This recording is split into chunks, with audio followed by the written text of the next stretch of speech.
around the sign-in sheet, so make sure that you say about that. And if you remember, I'm Professor STABA. Today we're going to have two panels. I did send out an announce yesterday, so you didn't have anything to prepare for today. But you do have some items there where I want you to write in your journal. So that's up on Blackboard under the course content file. So just copy that over and make some sentences about that. So the first panel that we're going to hear from today are students who have participated in an internship. Two have been stateside, one has been in Sorrento. I'm going to moderate, so I have questions I'm going to ask them. And we'll do that for about the first 20 minutes, and then I'll give you about 5 minutes if there's any other questions you have that I haven't asked that we have time for. Fair enough? And then we're going to switch. And then we're going to do our study abroad.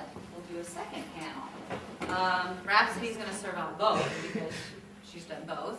And then I'm going to have a couple more join us at that point in time. All right? So we have Rhapsody McClintock. We have Andrew Skirvid and Drew Toney. So what I'm going to do is I'm going to let them just take a minute or two first. What your major is, what you did your internship is, before I start in panel questions. All right. I'm Drew Toney. I'm a financial planning major. I should graduate this winter. I did my financial planning internship at Richardson and Stout Financial Services, a small financial planning firm in Wellsville. We generally deal with the local community, and it was a direct test of my studies here. My name is Aaron Skirvin. I did my internship with Wegmans. I did it in Rochester, and it really helped me increase my communication with my mentor. I did a lot of things out of the ordinary, inventory, payroll, and things like that that normal employees wouldn't do, and it gave me a lot of credibility and professionalism when I went for internships. What's your major? Business administration. Since I'm short, I'm standing up so I can see everybody. I did my internship in Sorrento, Italy. It was only a 3 credit, but I went because of the fact of the internship. As a business admin major, marketing previous, I wanted to sell myself to the world, and I also wanted to get a perspective of world business. On top of that, I also worked within a community of people that's different from Alfred to a large degree. Are you able to hear all of them okay? Yeah. Yep. Can you hear okay as well? Yep. Then I don't feel like I'm yelling at you. Very good. So I have some questions here, and they can answer them however they want, whoever wants to answer first. So the first question I'm going to ask is, what steps did you take to search for and attain your internship? I'll tell you what. I heard mine from a former alumni.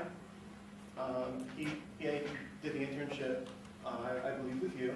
And it was kind of a word-of-mouth type of deal. He went to Alpha State, he graduated from here, so he told me about it. He knew I was working at Wegmans and would like to pursue my career back at school. And I thought it was a good way for me to get back in the swing of things. And I took my internship, multiple things happened. Let's see. First of all, I discussed with my professors because I was planning on studying abroad. Then I also discussed it with Dr. Stava. And then I took the time to try to figure out what job I would fit into best. In the long run, I ended up with what was best for me at the time while I was there. Flexibility. My internship supervisor wasn't really looking for an intern. He knew my family from the community. I asked him if I could just come in and ask him a few questions, and after talking to me, he thought that it would be a good idea to bring an intern on. He liked that I took the initiative to contact him, and then he kind of created an internship position for me. So. At any point, did you feel like you were treated differently at the company because you were an intern, or do you feel like you were treated as an employee? You're laughing, Drew, so we'll let you go first. All right. Generally, I felt like I was a part of the company. It's really small, the company that I did it with. We only had 4 or 5 people working there. So they treated me like they were one of the own, but they do harass you a little bit, not any malicious way, but they kind of make you do intern duties, you know, go get them a drink or bring them a glass of water, stuff like that. So they pick on you pretty good, but if you, it's nothing that could hurt your feelings or anything like that, just all in good fun. I didn't really get picked on. It was more of a credibility thing. He looked at me a little bit differently.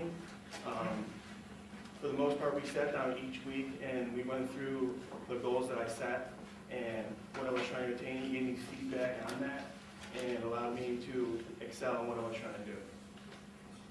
And with me, I found that the internship was unique for them and for us. We were the first 5 students that went there that had an internship. And because of that, they were learning the program while we were. It was a lot of question and answer back and forth, trying to set the program up properly. And that feedback is valuable for your employer and for you in any job you take. Was it difficult for you to budget your social lives, your academic lives, and everything else with your internship? I would say time management is a huge thing. It does take quite a bit of your time. I mean, you're doing your daily logs. You have to write, I believe, 2 sizable papers, and they're all about your experiences that you do with your internship. So applying it is the major thing, and you got to write your thoughts down. So spacing that out between what I was trying to do was already working, and I took some other classes online. It was difficult at times. Yeah, I'd say time management's really important. After the first couple weeks of my internship, though, you kind of get used to the schedule, get into the swing of things, and you can generally manage your time a little bit easier than at the beginning when you don't really know what to expect. And time management is really valuable when you're trying to meet their expectations. Sometimes they say, oh, just go ahead and do it, we appreciate it, but at other times you want to just, is this what you're asking for? Is this what you want? So you have plans, you set them up, you share them. That's what I did. And with the 3 credit, I had a lot less writing, but at the same time, we still had to get reports each week for our internship program, and then we had to do a final report. What knowledge or skills did you learn while completing an internship that you couldn't have learned in the classroom? I'll take this one first. It's an easy one for me. I got to sit in on a bunch of client meetings for financial planning. That's something that you don't really get to do here. You can do these mock interviews or anything like that where you're dealing with other students or maybe a professor, but you can't really get a gist for what clients are actually going to do. So just being in the actual work atmosphere and seeing it actually take place was definitely a different animal than being at college. Something that's invaluable now because I can go into that confident because I was able to sit through and see it happen firsthand. I also participated in some meetings. Since I was trying to go in a manager position, I would do things like scheduling, payroll, inventory, and just trying to manage the department as far as like employee problems that most employees wouldn't do.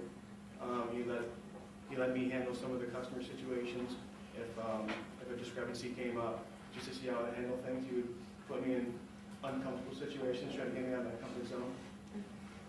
And for me, I found it was meeting the employer expectations. Learning what they are, trying to meet them was super valuable. Hey, I'm human, I failed in some respects and I succeeded in other respects. At the same time, I took the time to try to learn through it all. What do you think is the most valuable thing that you learned while completing your internship? For me, it was professionalism. If you say you're going to do something, make sure you do it. Be truthful with what you say. I set a lot of goals in my initial listing that I was trying to achieve, and if I didn't strive for those, that wouldn't be trying to fulfill my internship to the fullest extent. So definitely be a man of your word, so to speak. Mine was just the interaction with the people that I was working with.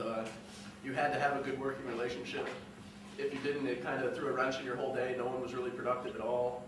And then also the interaction with the clients that we had, it made it kind of tough because there's a different situation for everybody. So you got to learn how to handle everything on the fly and kind of be an everyman person. You got to be able to get along with everybody in certain situations. And it's not like in class when you consider the different side of the room with someone you're not getting along with. You've got to kind of work it out on the job, and that was something that I thought was pretty important that I took away from it.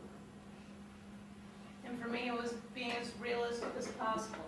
whenever I wrote out my expectation list, at least at the beginning, I had all these plans. Well, time ate away at all those plans. So the realism and then the communicating when things alter and change, because they always will. Taking the time to let them know what's going on and listening to what they want. And I think what they're saying is true. I think I've been the internship coordinator for, I don't know, 8 or 9 years now. And over again, the theme that I see from students that they're learning are communication skills. In the classroom, there's certain communication skills that you use, your writing and email and that type of thing. But in the workforce, it's much different when you're responding to your supervisor or a client or someone who has a complaint. The biggest thing that most students are afraid of is to answer the phone. When it comes to communication, you would think it'd be giving presentations, getting up in front of groups and talking, but a lot of people, they're afraid to answer the phone. What do I say? Who do I send it to? That type of thing. So that's a big thing for students is answering the phone and knowing what to do with the individual on the other end of the phone. If you were to give one single piece of advice to students who are thinking about doing an internship, what would that advice be? My biggest piece of advice would be to meet with your internship supervisor more than once. Make sure that he knows exactly what's to be expected of you and what you need to do to fulfill the school's requirements, but also that you see him as somebody that you're going to be able to have a good relationship with and working with, because he's a big factor in a lot of the stuff that you do for the internship. And without that relationship between you two, it makes everything a lot more difficult. I was fortunate. I've had a great working relationship with my intern supervisor, and I couldn't imagine having the rocky road that some people have had that I've talked to, but meet with him a couple of times and make sure that you can communicate well with him and that he knows what's expected of you and what you expect of him. So that would be my biggest thing. Selecting someone is very important. I actually didn't have the luxury of selecting my internship coordinator. He was really the mentor of my department, and he was kind of he was very strict on things, so it was actually a good thing for me to do the internship. It really allowed me to grow, and it showed progression. And I said, be true to your word. If you say you're going to do something, definitely do it. And they will definitely see you in a different way. And I would say, remember that everything you do, and whatever you say to a boss, an employer, with an internship, will reflect on your future. It may reflect just in you personally, but it also will reflect on Alfred State. It will reflect on you as a student. It may reflect on your family, your world, your country, depending on where you do it and what you do. Would you recommend an internship to students who are not required to complete one? Because we have lots of people sitting in here that are BBA students for business administration. Would you recommend one for them even though they don't have to do one? Yes, I would. When you get a job application, as you'll see a little later, they ask you what work experience do you have.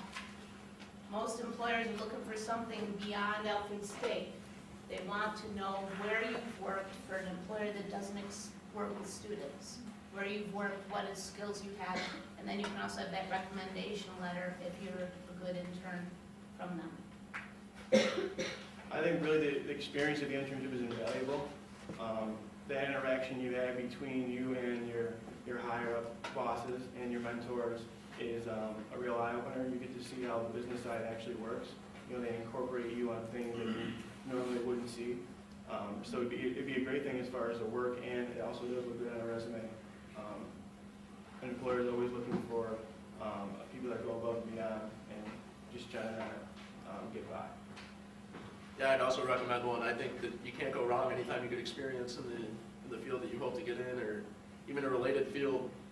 Just being around the atmosphere does a whole lot for your confidence when you do start looking for an actual career. I just think that there's no replacement for actually being around the environment that you're going to be in when you get your job. For any of your internships paid? Mine was, I had no salary, but they paid for all my training, for my life insurance and my accident insurance and stuff like that. They also paid for my financial licensing. And after I got those licenses, I was able to make money off commissions and things like that. But as far as getting a salary, I didn't get a salary. Mine was not paid either. I obviously worked for Wegmans. I was getting paid while I was doing the internship, but I mostly just did it for, trying to strive to be better and improve my skills. But even though it wasn't paid in money, it was paid in credits. Does the internship change the direction of your career at all? Or has it just confirmed what you wanted to do? Yeah, mine pushed me along. I actually started full-time at the place I did my internship last month. It definitely was a great opportunity, a perfect fit for me, and after I was able to be around the people that I work with, and they liked what they saw to me, and I wanted to be there, they thought that it would be a good idea to get me on board, so I'm definitely thankful. I think that it just confirmed what I wanted to do, so. So you got hired out of the internship, right? I believe it also increased my opportunities. Once I was done with the internship, I used all my logs and all my knowledge and my finding as a portfolio when I went for my interview, and I ended up getting a scholarship, which I don't think I would have gotten without the internship. And personally, I don't have a job in Italy. At the same time, I have more courage than I had previous to going. Not only for working for people that were almost total strangers, but on top of that, for taking the time to fight the world with a job, with an internship. Did any of you get to participate in decision-making while you were at work? Or can you talk about, maybe just give an example of what kind of decisions you made at work? Yeah, I got to participate in a lot of the decision-making, actually. They kind of entrusted me with a large portion of the marketing plan that they wanted to instill. They wanted to get more involved in social media and a couple more marketing things, and we met each week on updated the status, but they generally just let me run with the ball, do whatever I thought was best. That's the biggest example, but as far as working with clients, they also asked me for my input, what I thought about certain strategies that we were going to put into place, and they definitely took my input into consideration before they made a final recommendation. So, I made decisions, especially regarding to our inventory. We have spreadsheets at work, and I was able to look at those and try to pick up on some trends and try to analyze some new products that were at other stores that we weren't offering. I was involved in that decision process, and I was able to order some things just based on the information that I collected. And I was given full control over what plans and projects were there. Full control financially, full control of it, except I had to make sure that they were happy with what I did and how I did it. And that control was human resource control, communication control, internet, making sure everything was working properly, equipment control, the whole across the spectrum. But then again, it was a trial for them too. Have you learned anything about the workforce in general that you have not learned in classes that you could share? Just what it's like to be out there in the real world. How is it different than being in classes? How is it different? You don't have much free time, especially with the internship. I was going from one thing to the next. It's not fun. I definitely recommend staying in college as long as you can. You want to get that master's degree? Yes, that is an option right now. So, as far as that goes, yeah. I guess mine's just, the biggest difference was I went into it thinking I knew the bulk of what my job was going to be like, and it's not like that at all. The knowledge that you get through the financial planning program is great knowledge, and pretty much more knowledge than you actually need to start out in the field. But as far as knowing what applies to what situations, that's tough stuff. It's kind of hard to communicate to students while you're in a classroom, but when you're in the workforce, you kind of really get a better idea for what situations you have to use, what little tidbits you picked up from class and things like that. So you might think that you know exactly what your job's going to be like, and it's completely different. And communication with different people is different depending on the situation. Communication with your family versus communication with your roommate or with your buddies here on campus is totally different. Working under somebody who expects something of you, and at the same time knowing you're going home that day, coming back to work with them tomorrow, helps you work on developing relationships to a deeper extent, but also to a healthier extent to a large degree. for any of you, did they ask about your grades? Did they ask for a copy of your transcript? Was there any mention of grades at all? At least my mentor, he wasn't so much concerned about the grade. He always checked out with me, asked me how I was doing, that type of communication. But as far as grades go, I mean, he inputted about it. I did okay. I got a couple B's, so it wasn't anything too special. So I don't believe it inhibited me in any way, but he did not judge anything just strictly based on the grades. I didn't get asked about my grades at all, not once. They just kind of asked if I was passing everything. After I said yeah. So you are going to graduate, we can hire you. Yeah, that was their biggest concern, but as far as GPA or anything like that, not once have we had that discussion. Yeah, they didn't ask about grades, and I was working at Santa Ana, so I was working at the campus. They didn't ask about grades, but they did ask about projects, because they knew things were coming up. Now, this is a philosophical question, because this obviously didn't happen to you. What would happen if you were offered a paid internship, but it wasn't your ideal job? Would you have taken it anyways? Or would you have taken the unpaid one that you really wanted? That's philosophical. You really did that. I mean, you took yours that wasn't paid. Yeah, I took one that wasn't paid because it was a better situation for me, but I think that if I had the choice of 2 internships and one of them was paid and one of them was not, the one that isn't paid was a little bit better situation. I probably would take the paid one. That's just me though, because I felt like regardless of what my internship was going to be, I felt like I was going to succeed and I was going to go on and get the job that I wanted in the end anyway. It just so happened that I took the one that was unpaid and it ended up being where I wanted to be anyway, so it worked out for me in the end. But without that knowledge, I probably would have made the wrong decision and took the paid internship. For me, I'm kind of a little bit different. I'm going to do the unpaid because it's in a field that I actually enjoy. I feel like you should do something that you're really passionate about. Regardless if it's paid or not, you're still going to be enjoying yourself. So for me, I would not take the paid internship as regards to the non, because it's in my field of study and kind of what I want to do. And looking at state side by state here, I'd go for the paid, just because I want to be able to drive back and forth, do things that I want to do at the same time as work all season. But internationally, unpaid has to go away because of the laws. All right, we have a couple minutes left.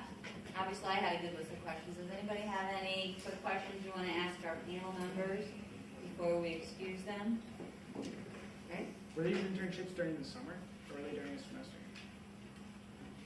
Mine was during the semester because I was taking classes online with the internship, so I was during the semester. I also did mine in the semester. I had a light course load and a couple of classes to take, so I decided to double it up. And semester also. Any other questions for them? Everybody awake out there? All right, good. I see some nods then. All right, well, let's thank our panel members.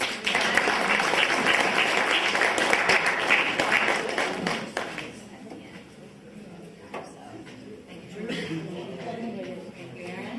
All right, you're going to stay put. Bernardo, will you join our panel, please? So now we're switching over to our study abroad topic.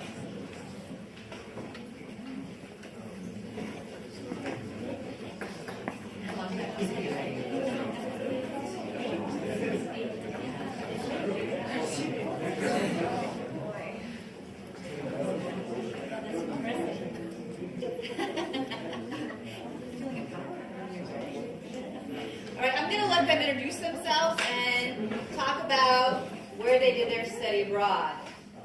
Yes. Okay. So you go ahead first. Rhapsody, you want to start? Okay, I'm Rhapsody McClintock again. I studied abroad in Sorrento, Italy, which is on the eastern North Amalfi Coast, which is close to Capri. Hello, I'm Emilie, I'm French, and I study in London, in Madrid, and in United States, and in France, but it doesn't matter. Yes, it does. Hi, I'm Darima. I'm from Russia. We studied with Emily and Fergus last year in France, and I studied in Russia, but that doesn't count either. And I studied 2 years in France in English and in French, and now we're here in the United States. Alright, good afternoon. Half of the room already knows me, I guess. Is that a good thing? Or a bad thing, I don't know. I studied abroad last semester in Sorrento, Italy. Beautiful place. All right. So I guess switch over to my next list.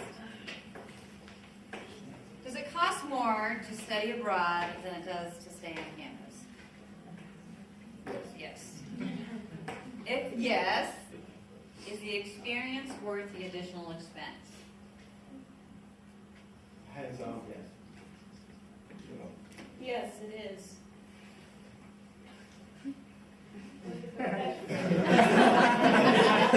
it cost more for you to study abroad than if you were to study at home? Well, because we won the scholarship, so it doesn't cost, it costs us to come here and to live here more than the study. So the living expenses are more expensive than the tuition? That's probably how you want to say it. Okay. Did you encounter any cultural barriers during your study abroad? You want to start, Bernardo?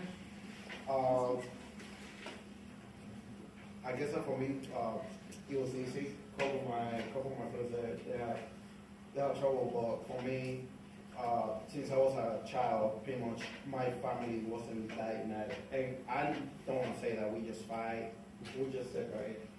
A couple of my family members that were down in Argentina, a couple of my family members they were over Italy.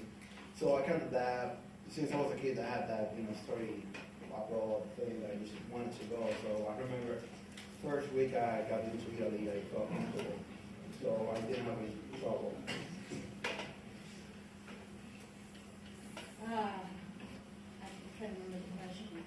Any cultural barriers studying abroad? I actually seem to overcome most of them by being nice, being friendly, treating people well. At the same time, I brought a little tiny Italian-English dictionary because language was the biggest cultural barrier for me. Yeah, I think she's right. The language is the biggest barrier, but don't be shy. You have to speak everyone. You have a second language, so you can do mistakes and have an accent. It doesn't kill you. I'm still alive. I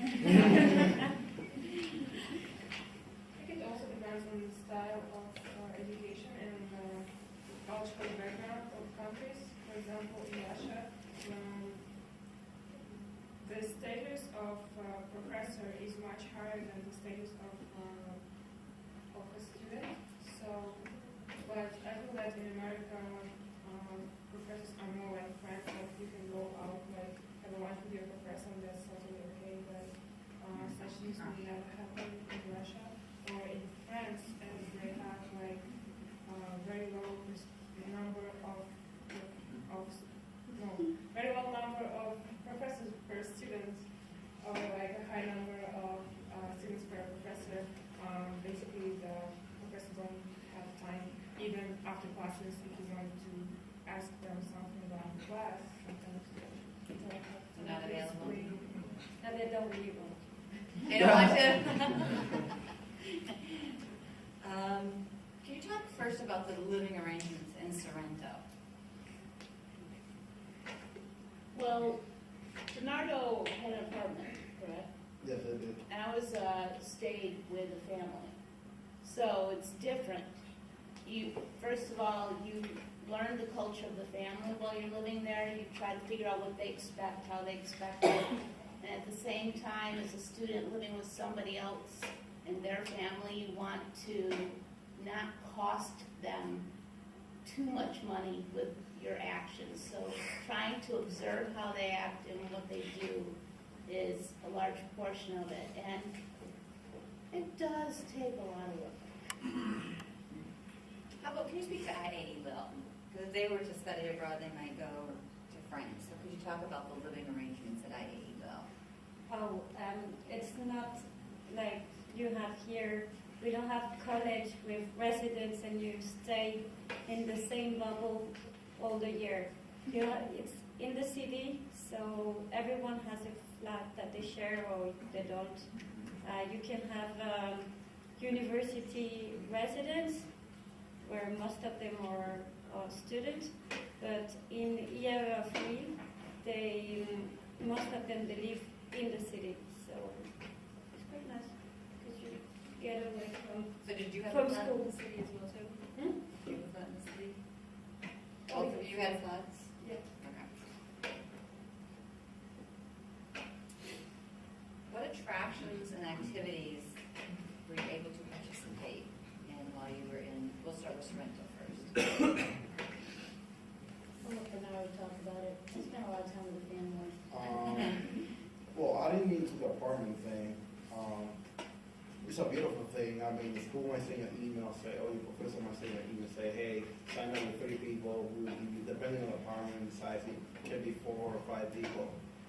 And I mean, our schedule was, I remember we didn't have classes every Fridays, and Monday our first class was at 5 p.m. So every Thursday night, after we're done with classes, it's like, all right, let's take a train, let's go to Venice, or let's take a flight and let's go to London. I remember when I left the U.S., I had $5,000 in my pocket. Halfway February, I called my parents and say, listen, I got a problem. And my mom goes, what's the problem? I just got $200 left, and they're not gonna last 1 week. I mean, it is a crazy, life that I was living, just every weekend, just taking flights and just going everywhere, which is a wonderful thing, because this is one of the things that Europe, they know how to do it. I guess, it's the best. It's transportation and party, they know how to do it. It's not like here, you gotta go to the airport and go to a head just to take a plane or a train over there. It's so quick, and the flights over there, they're so cheap. So when it comes to entertainment, every weekend, it's like, all right, we go to London. All Didn't right. you spend St. Patrick's Day? Yeah, we went there. Do you remember being there? I remember that, I went to the bar, and the next thing I knew, I woke up on the airport. I don't know how I got there. Good friends. Yeah, but I was sleeping on the floor too. So can you speak to it, like when you're in France and you're in Lille, what would be good attractions, places that would be easy for them to see there? Europe is much more compact than the United States are, and really it's a very nice place to study. It's a cultural capital of Europe, I can say. Have 2 hours from Amsterdam, 40 minutes from Brussels, then 1 hour and a half from London, 1 hour and a half from Paris, and Europe is so compact, so you can go almost everywhere, and that's pretty much it. In Lille, you have train station, international train station, and you have airports. You have everything. You don't need a car.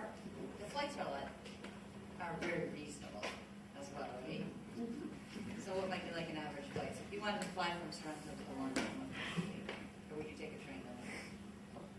Better take a train, and there is also a huge network of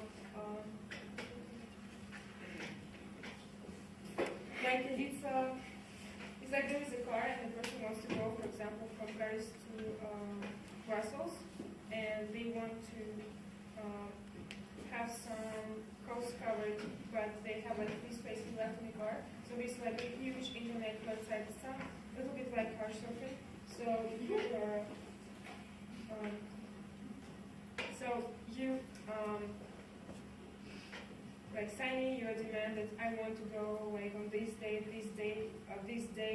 there, and this person allows you to in his or her car, and then you go together, and it costs so much cheaper than a train, and you get to know people, and it's very Like cyber hitchhiking? I don't know. It's kind of like the thing now, right? You still are paying them some money, just Yeah. a for example, to go to Paris, like the train would cost about 100, and to go in the car with somebody like $12. So it's a huge difference. Very good. Yeah. Class size. What were the average class sizes? In Sorrento, the classes were maybe a little smaller than here, Yeah. except for the archaeology course, which was stuff. The cities of fire. Yeah, the cities of fire course. We also had classes from the state, Chicago students. One of the girls was from LA, so we had multiple students from the U.S. there while we were there. The IAE Lil, what's the average class size? How many students per class? Depend what is your major. But you can be 500, or you can be, how many we were last year? No, 30, 30 people. 30, 35. Okay, so a little bit larger than some of the classes you're saying here.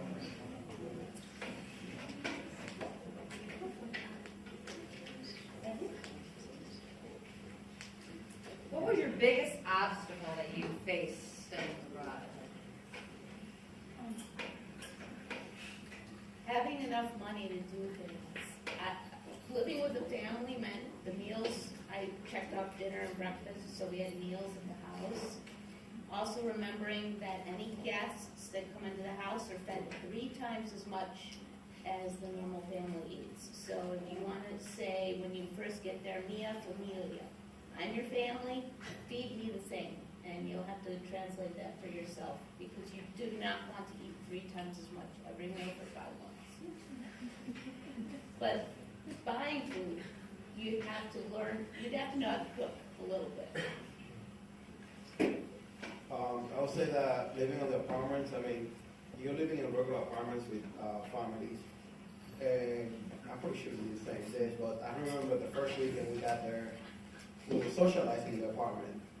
We were being too loud, and I remember that the cops, they just show up, and they shut down the party, and I remember when they show up, my friends they were like, well, you are back in, our friend just talked to the cops, and the cops was like, no, you gotta shut it down, and the next week, the school was like, nah, I mean, that's one of the things. You're living on these apartments, with family, you go too loud, they probably will tell you once, or just write a letter, say, hey, don't go too loud over the weekends. If you go too loud, they might kick you out, it depends on the school, they might, look for another apartment, and if you're giving too much headache, they're just gonna send you back, so. You are in a foreign country. Yeah, I mean, you have to respect that. These people are very, I wouldn't say different that much, but, I mean, these are families and, our first class was, 12, I remember, so these people, they have to wake up, they have to wake up around 7, so those are huge different. In Sorrento, most of the buildings are, 4 to 5 stories high, Yeah. and they're different apartments. So what you might find is you have a family living in the building. So you have the parents that own the building, and then they might have other apartments in the building that their children live in, and then they might rent out some of the other apartments. So you might have a large family in separate apartments living in the same building as you. What about the biggest obstacle that you've had to overcome studying abroad? So it would be a barrier, an issue. So what's the hardest thing for you when you study abroad? What's the hardest thing you've had to face? I think it really depends on what's the way you get there, because if there is a partnership program, then it's much easier. You're like in the greenhouse. Like when you arrive there, you know the exact place where you're gonna leave, the costs. There were others from your school that already visited this school. So I think that partnership programs are like an easier way. It's like take a trip with a travel agency. But if you want like more experience and go outside the box, it's the same as backpacking. You can just search yourself for schools you like and write some programs for them, and then find an apartment by yourself, and maybe find a job, Mine was the second way, so I had lots of internships. Can I continue on that? Sure. When you go to another country, try to determine what type of community you're going into. When we went to Sorrento, there's 14,000 people living on the ground space of the state campus. So imagine being in New York City with people in your building that have been there for 100 or 200 or 300 years. These people are all family and you're coming in, you are the stranger. You are the new person. So this is their community. How do you want to be treated here when someone else comes into your community? What do you expect of them? Was English spoken in the classroom? Yes. In IAE though? Yes. Okay, so all the instruction is in English. However, your life skills, your day-to-day life management skills, you do have to know some of the language to be able to function within the society, right? Are you waving? Well, when I went there, I mean, Spanish is my first language, but since I have family over Italy, I kind of knew some basic before I went there. And when I went there, my mindset was I just got very Italian. So by the third month, I'm not gonna say that I was fluent, but really close. Because I remember that speaking with the locals, they were saying, I mean, you can speak well, and they can tell me, I mean, you've been living here like for a year. I was like, no, I just have 30 months here.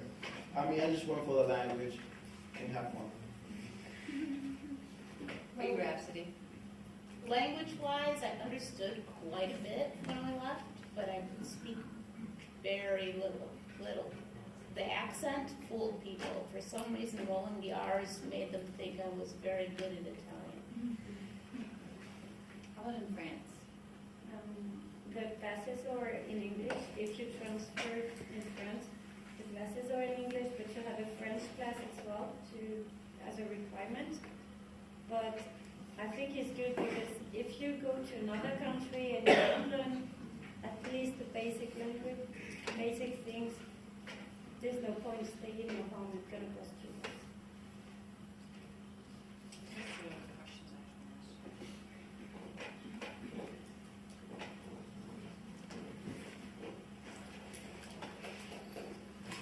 What was the most difficult part about being away from home?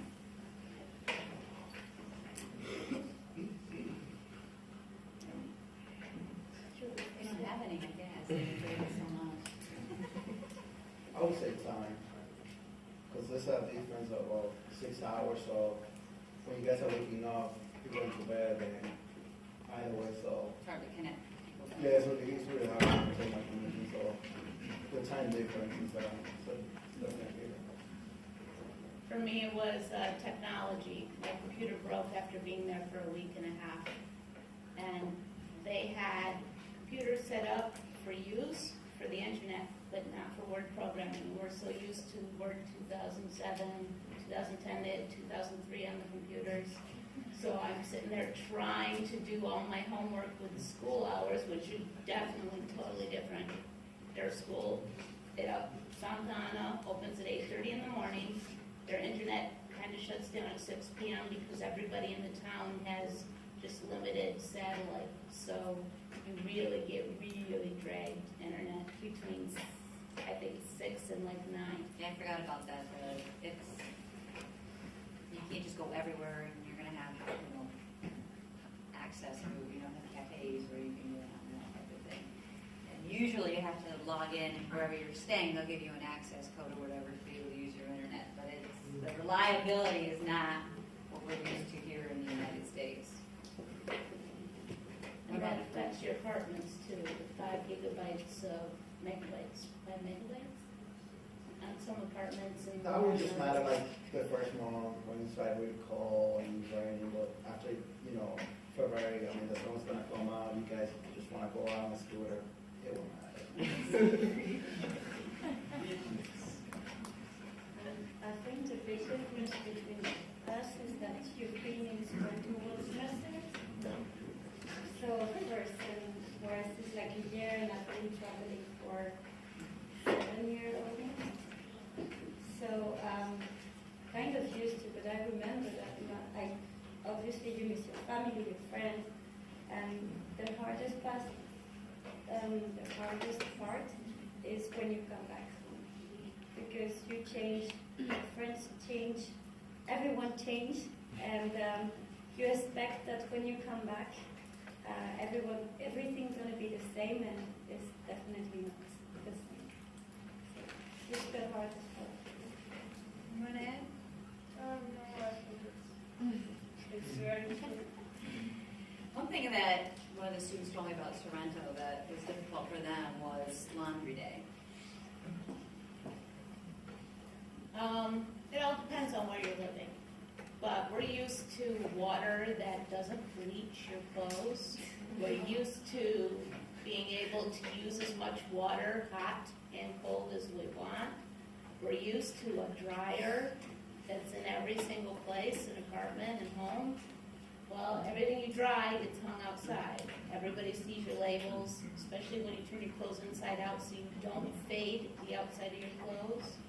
And when you're washing, you want to conserve water, especially if you're living with somebody else, because they have a bill for gas, water, electric, and heat, and that's all combined, is one bill. So they get one bill for anything you use in the apartment.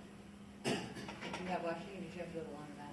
No, we have a washing machine, but we don't have a dryer. Well, it was fun because we used to do the laundry in the morning because it was sunny and sunshine, go to classes, and when it was getting cloudy, just run back to your apartment. Yeah, most of the apartments are very close to Santa Ana, so you could run home. Oh, it's like 5 minutes. You know, it's not that far at all. But yeah, everywhere you look, there's laundry outside. Microwaves? We have a kitchen. You got a microwave in your kitchen? No. I mean, you come on, guys. I mean, you guys born in a hot pocket, so, you know, you have a kitchen and you learn how to cook. If you talk with the local restaurants, they're more than happy, you know, to help you out and teach you how to cook. I was forced to, since I was running out of money. And it was a wonderful thing, because for the next 3 months, this guy told me, hey, come to the kitchen, you know, every day, you know, after 8, I can teach you different places. And that was a wonderful thing. Even the shopping is different. Like, most people shop on a daily basis. The refrigerators are smaller, there's a lot of fresh markets, a lot of markets where you can buy things on a daily basis. So it's not like here where you go to the grocery store once and you pick up a couple things during that. Do you have any, we're not leaving this yet. People catching up, it's not kind of yet. Do anybody have any additional questions for them? Yes? In terms of money, did you have to, like, do you spend American money, or did you have to get it? That's a good question. Well, you have to change it to euros, but when I was there, there's exchange was 1.3. Plus, if you go to normal, it's even worse, which is 1.5. So, for example, if my mom used to put me like 200 in my bank account, that was like 170 euros. And then in pounds, that was like 140. There are ATMs that you can use that don't charge extra fees. So what you have to just find out is where the ATM is. You don't take a lot of cash with you. You put your card, and then you just take the money out of the ATM and it'll come out your house. But you have to find one that does not charge you a lot for conversion. And they do exist. If you have to go there. Yes? Patrick. How long did you say you've been traveling? You heard it right. 7 years. 7 years. When was the last time you were, like, you go home every so often, or? I went back home last year and I did because I wanted to study again. So I went back home, I met Rima, and then they sent me to the United States, so I was packing again. And She spent a year at IAE, finishing her bachelor's there. And during this year, I have my boyfriend Spanish, so I went to Spain quite often. I go to Spain quite often. So how long have you been traveling? This is my 3rd year. In Europe, they have a much different outlook on traveling and going places than we do here in the United States. They're much more But it's willing worse to do for that. her because she can see her family like once a year. Yeah, this summer I spent like 3 weeks at home, and last summer I spent like 4 months at home. when you come back, like once a year, home, everything is So something. she was from Russia, and she's telling us that our weather is the same as the weather. But for me, it's different because we have trained and if there is a family, something that can go back home quite easier than All right, so Rhapsody has something she wants to share, but we're kind of out of time. So what I'm going to do is I will email it out. So if you want to send me that link, what she wants to just share with you is once you've had this international experience, both study abroad and you have an internship, how you can use it in your resume and help you sell yourself in the marketplace. So she has a resource. I'll email that out to the group. So please thank them for sharing their